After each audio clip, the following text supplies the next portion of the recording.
Hello students, last जो हमारा video था उसमें हमने सिमेट्रिक और एंटी सिमेट्रिक मैट्रिक्स पढ़े थे। आज हम पढ़ेंगे फंडामेंटल ऑपरेशंस ऑफ टेंसर। अच्छा, इसमें एक मैट्रिक टेंसर रह रहा है, उसको मैं चैप्टर के लास्ट में करा दूंगी आपको, ठीक है। वो इंपॉर्टेंट है मैट्रिक टेंसर। तो आज हम पढ़ेंगे fundamental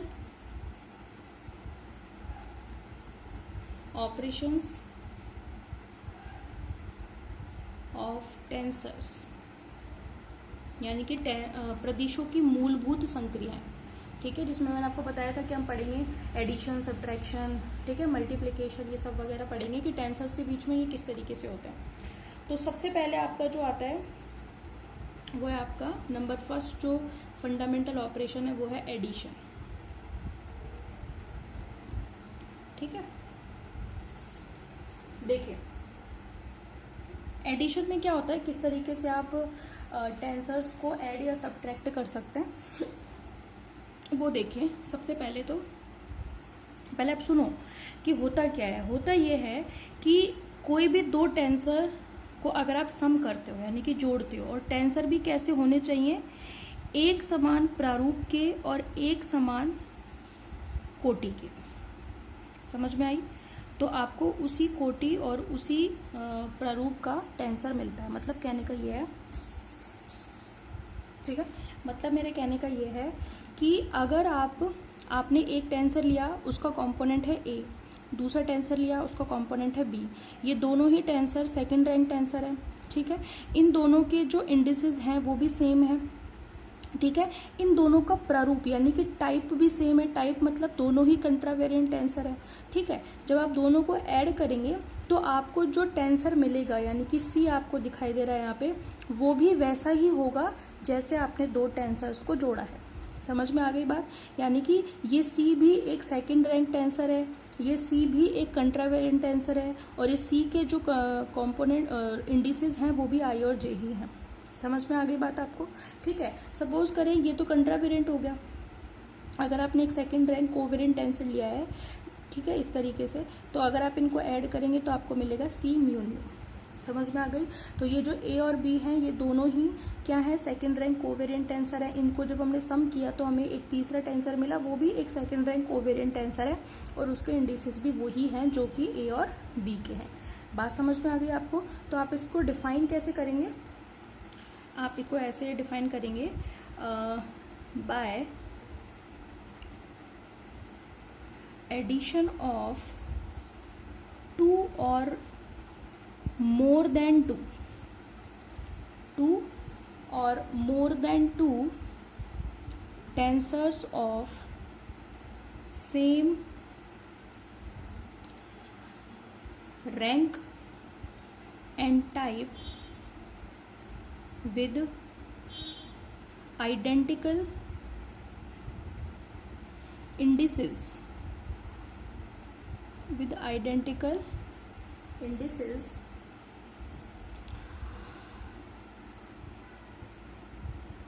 will get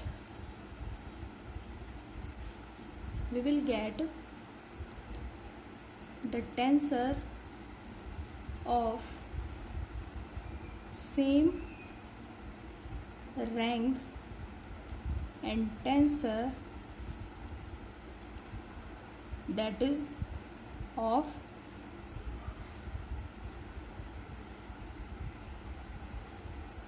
by addition of,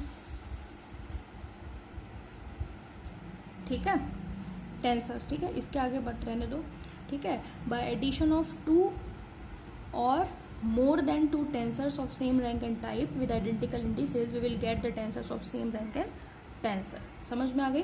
समझ में आ गई बात आपको? अच्छा, ये तो हो गया हमारा एडिशन, कि एडिशन करते टाइम जैसे आप लोगे यहाँ पर लेफ्ट हैंड साइड में ऐड करने वाले, सेम आपको वैसा ही प्रोडक्ट मिलेगा। समझ में आ गई? अब इसके रूल देखो कि मतलब ये कौन कौन से रूल्स को फॉलो करता है, ठीक है। नंबर एक, जो भी टेंसर्स का एडिशन होता है वो कम्यूटेटिव लॉ को फॉलो करता है। अच्छा, मैं इसका हिंदी तो बताना भूल गई। हिंदी में इस तरीके से है कि दो या दो से अधिक एक समान प्रारूप और एक समान कोटि के प्रदिशों को जोड़ने पर उसी प्रारूप और उसी रैंक का या कोटि का टेंसर प्राप्त होता है। समझ में आ गई। रूल्स देखो कि ये कौन कौन से रूल्स फॉलो करते हैं, कौन कौन से रूल्स को फॉलो करते हैं। नंबर 1 है कि जितने भी आप एडिशन करोगे टेंसर्स को, वो कम्यूटेटिव लॉ यानी कि क्रम विनिमय नियम का पालन करते हैं, ठीक है। यानी कि अगर आपने कोई 2 टेंसर इस तरीके से ऐड किए हैं, सपोज करो आपने ए I J plus B I जे को ऐड किया है, तो आप ऐसे भी ऐड कर सकते हो B I J plus A I जे, मतलब क्रम बदलने से कोई फर्क नहीं पड़ता, आपको दोनों ही कंडीशन में सी आई जे मिलेगा। अच्छा, एक चीज़, एक काम और करना आप यहाँ पे, ये आपने कंट्रावेरिएंट का बता दिया, कोवेरिएंट का बता दिया, मिक्स्ड का भी बता दो। एक मिक्स्ड का हो जाएगा, जैसे ए I J K mu new है, इसको मैं B I J K mu new के साथ ऐड करूंगी तो मुझे सी I J K mu new मिलेगा। तो आप देख रहे होंगे कि जो प्रोडक्ट मिल रहा है हमें, जो तीसरा टेंसर मिल रहा है ऐड करने के बाद, वो भी वैसा ही मिल रहा है जैसे कि हमने लिया है। समझ में आ गई?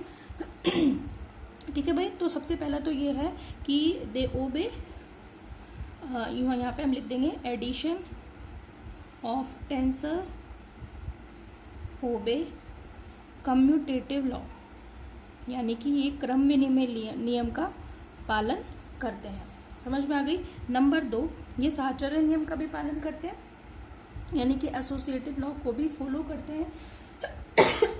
यानी कि अगर आप कोई टेंसर इस तरीके से ले रहे हो, ए I J K mu nu plus B I J K mu nu plus C I J K mu new, ठीक है, आपको पता है 2 या मोर देन 2 हो सकता है, ठीक है।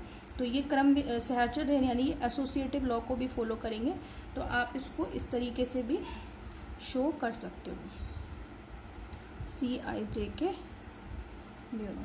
समझ में आ गई बात? तो ये हो गया ना एसोसिएटिव लॉ। एसोसिएटिव लॉ में ब्रैकेट ही ट्रांसफर होता है, ये ब्रैकेट यहाँ था, ये ब्रैकेट यहाँ पे ट्रांसफर हो गया। समझ में आ गई?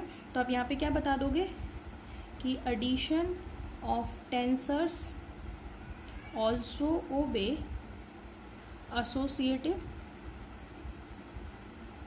लॉ। समझ में आ गई? तो ये कम्यूटेटिव लॉ फॉलो करते हैं as well as associative law को भी फॉलो करते हैं। तो सिंपल सा था, एडिशन में कोई दिक्कत नहीं है। सेम टू सेम सब्ट्रैक्शन का भी होता है। सब्ट्रैक्शन में आप कैसे बताओगे? बस यहाँ पे जितना भी आपने ये सारा रूल लिखा है वहाँ पे आप माइनस लगा दोगे। सेम टू सेम सब्ट्रैक्शन का है, और वो आप खुद करोगे, उसे मैं नहीं बता रही। तो आप सब्ट्रैक्शन में क्या करोगे? सब्ट्रैक्शन बताओगे, फिर आप क्या करोगे? बाय सब्ट्रैक्शन ऑफ 2 और more than 2 tensors of same rank and same type with identical indices we will get the tensor of same rank and same type. समझ में आ गई बात आपको? Same rank and same type आएगा ये, है ना, सेम टाइप टेंसर। समझ में आ गई बात आपको? तो बस आपको यहाँ पे एडिशन की जगह पर सब्ट्रैक्शन करना है, और बाकी सब जगह पर जहाँ पे प्लस साइन लगाया है वहाँ पे भी आपको माइनस साइन लगाना है। तो सब्ट्रैक्शन लॉ है वो भी कम्यूटेटिव लॉ को फॉलो करता है, ठीक है, और वो एसोसिएटिव लॉ को भी फॉलो करता है। बात समझ में आ गई आपको? ठीक है। तो इस तरीके से आपका एडिशन और सब्ट्रैक्शन 2 फंडामेंटल ऑपरेशंस कंप्लीट हो गए, ठीक है। हिंदी वाले भी कर लेना भाई, जहाँ पे आप योग लिखोगे वहाँ पे आप व्यवकलन या घटाव लिख लेना, ठीक है, और जहाँ जहाँ पे आपने प्लस लगाया वहाँ पे माइनस लगा लेना, ठीक है भाई। ओके, थर्ड ऑपरेशन मैं आपको बता रही हूँ जो कि इंपॉर्टेंट है, जो कि पूछा जाता है एग्जाम में जनरली, ठीक है, वो है आपका प्रोडक्ट। प्रोडक्ट या फिर आप इसे मल्टीप्लिकेशन भी कह सकते हो, मल्टीप्लिकेशन ऑफ टेंसर्स, ठीक है। ठीक है भाई। अब ये 2 तरीके के होते हैं, ठीक है। इसमें ए पार्ट होता है आउटर प्रोडक्ट, और एक होता है हम पढ़ेंगे इनर प्रोडक्ट। तो पहले मैं बता रही हूँ आपको आउटर प्रोडक्ट। आउटर प्रोडक्ट ये कहता है कि अगर आप एक टेंसर ले रहे हो और वो टेंसर की कुछ रैंक है, सपोज करो कोई भी एक टेंसर है, मान लो यहाँ पे बता रही हूँ, साइड में रफ काम है, कि एक टेंसर है आपका ए आई जे के, ये आपको दिख रहा है कि 3rd रैंक का मिक्स टेंसर है जिसमें 2 सुपरस्क्रिप्ट और 1 सबस्क्रिप्ट है, ठीक है। इसको आप कर रहे हो मल्टीप्लाई किसके साथ? बी आई जे के साथ, ठीक है। अच्छा, इसमें ऐसी कोई बाउंडेशन नहीं होती कि आप बिल्कुल जैसा ये टेंसर है उसी के साथ मल्टीप्लाई करोगे तो उसी के जैसा मिलेगा, ठीक है। एडिशन सब्ट्रैक्शन में थी केवल ये सेम, इसमें ऐसा कुछ भी नहीं होता। इसमें होता है रैंक का, कि रैंक कितनी है। ये एक 3rd रैंक का है, आप इसको 2 रैंक का ही ले लो, यानी कि ये तो एक 3rd रैंक का मिक्स टेंसर है, और ये 2 रैंक का कंट्रावेरिएंट या फिर प्रतिचर प्रदेश है, और ये मिश्रित प्रदेश है, ठीक है। तो इनको मल्टीप्लाई करने पर जो टेंसर आएगा उसकी रैंक जो होगी वो इन दोनों की रैंक का सम होगी। बात समझ में आ गई? आप ऐसा करो, इसको ले लो, म्यू न्यू ले लो, तो वो ज़्यादा बेटर रहेगा।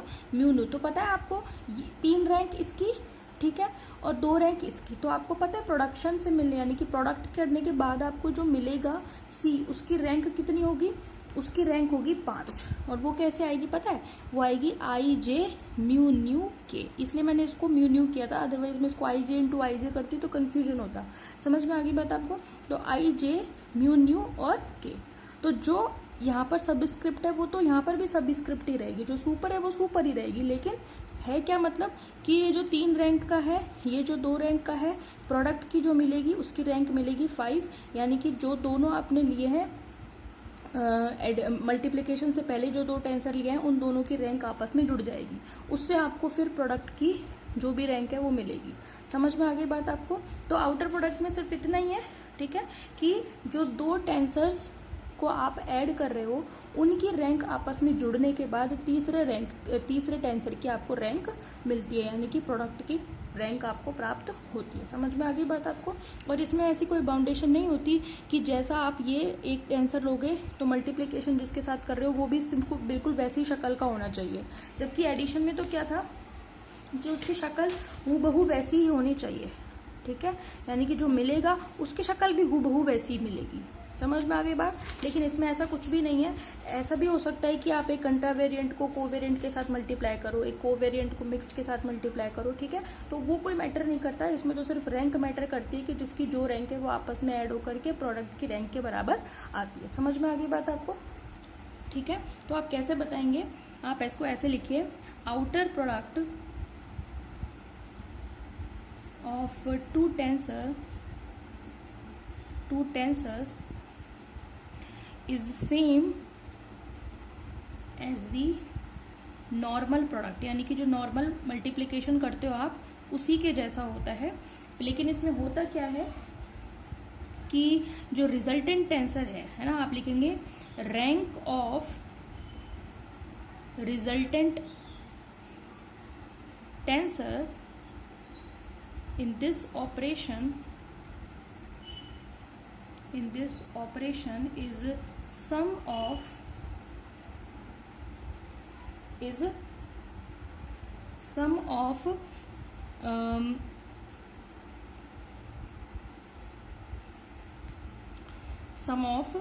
rank of both the tensors which are multiplied। समझ में आ गई, मल्टीप्लाइड, ठीक है। यानी कि आप क्या कहना चाह रहे हो कि किन्हीं 2 प्रदिशों का बाह्य गुणनफल जो होता है वो एक सामान्य गुणनफल के जैसा ही होता है, और परिणामी प्रदिश की जो कोटि होती है वो 2 गुणा करने वाले प्रदिशों की कोटि के योग के बराबर होती है। समझ में आ गई बात आपको। फॉर एग्जाम्पल आप दे दीजिए, फॉर एग्जाम्पल अगर आपके पास ये वाला बता देना एग्जाम्पल है ना, एक आई जे के है, इसको आप मल्टीप्लाई कर रहे हो बी म्यू न्यू के साथ, तो मल्टीप्लाई करने के बाद सी मिलेगा। उसकी जो कोटि होगी या जो इंडिसेस होंगे वो इस तरीके से होंगे, यानी कि इसकी आप नीचे बता देना ये एक 3rd रैंक का है, ये एक आपका 2 रैंक का है, और ये दोनों सम होकर के आपको क्या मिलता है, 5th रैंक का टेंसर मिलता है। समझ में आ गई बात आपको, ठीक है। तो अच्छा एक चीज़ और देखो, आप ये जो मल्टीप्लाई कर रहे हो आप यहाँ पे, ये एक मिक्स्ड टेंसर है और ये एक कंट्रावेरिएंट टेंसर है, इससे आपको एक मिक्स्ड मिल रहा है। जबकि सब्ट्रैक्शन और एडिशन जब हमने किया था तो हमने क्या कहा था कि कंट्रावेरिएंट के साथ ही ऐड होकर कंट्रावेरिएंट ही देता है, कोवेरिएंट के साथ ऐड होकर या सब्ट्रैक्ट होकर कोवेरिएंट ही देता है। लेकिन यहाँ पे ऐसा नहीं है, आप कैसे भी कंट्रावेरिएंट को कोवेरिएंट के साथ, मिक्स्ड के साथ कैसे भी मल्टीप्लाई कर सकते हो, और मिलने वाला जो है ऑब्वियस सी बात है मिक्स्ड मिलेगा। अगर आप 2 कंट्रावेरिएंट को मल्टीप्लाई करो तो कंट्रावेरिएंट ही मिलेगा। तो वो तो डिपेंड करेगा यहाँ पर जिस तरीके की होगी इंडिसेस, वो सब ऐड वगैरह होकर के वो यहाँ पर मिलेगी आपको। समझ में आ गई। तो एक तरीके से पावर्स जो हैं वो ऐड हो जाएंगी, 1 2 3 4 ये हो गई, और एक नीचे वाली मिलकर के 5 रैंक हो जाए। समझ में आ गई। तो ये तो हो गया आपका आउटर प्रोडक्ट। अब इसमें इसका आप ये देखिए उपपत्ति, यानी कि ये ओरिजिन कैसे होता है इसका, एक तरीके से इसका डेरिवेशन है वो देखिए कि हम इसे प्रूफ करेंगे कि क्या वास्तव में ये ऐसा होता है, ठीक है। यानी कि हम ये कह रहे हैं कि जो रिजल्टेंट टेंसर मिलेगा उसकी कोटि जो है वो दोनों की कोटि के योग के बराबर होगी। तो क्या ये वास्तव में ऐसा होता है, क्या हम इसे प्रूव कर सकते हैं, वो हम देखेंगे, ठीक है। ठीक है भाई। तो डेरिवेशन में हम क्या प्रूव करेंगे वो देखें आप। सपोज करें let we have a tensor A I mu. ठीक है, ये क्या है, एक सेकेंड रैंक का मिक्स्ड टेंसर है जिसमें आपने सुपर स्क्रिप्ट भी यूज किया और सब स्क्रिप्ट भी यूज किया। ठीक है, let we have a tensor A I mu of second rank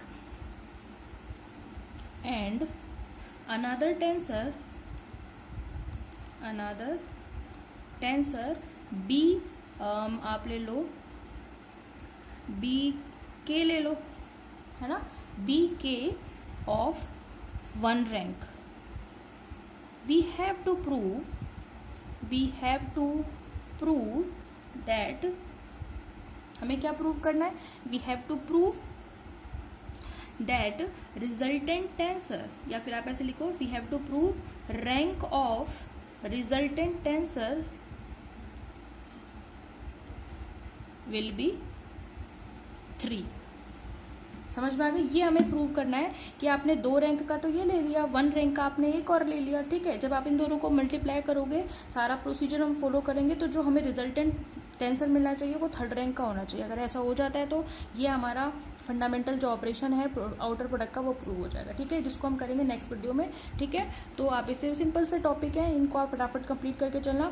outer product समझ में आ जाए, इनर प्रोडक्ट में थोड़ा सा ट्विस्ट है, वो आपको अच्छे से समझाना है, तो वो तभी समझ में आएगा जब आपको आउटर प्रोडक्ट समझ में आ जाएगा। ठीक है, इसमें कुछ है नहीं वैसे समझने का, बस आपको रैंक्स ऐड करनी है और आपको रिजल्टेंट की टोटल मिल जाएगी। समझ में आ गई। ठीक है, ओके, थैंक यू।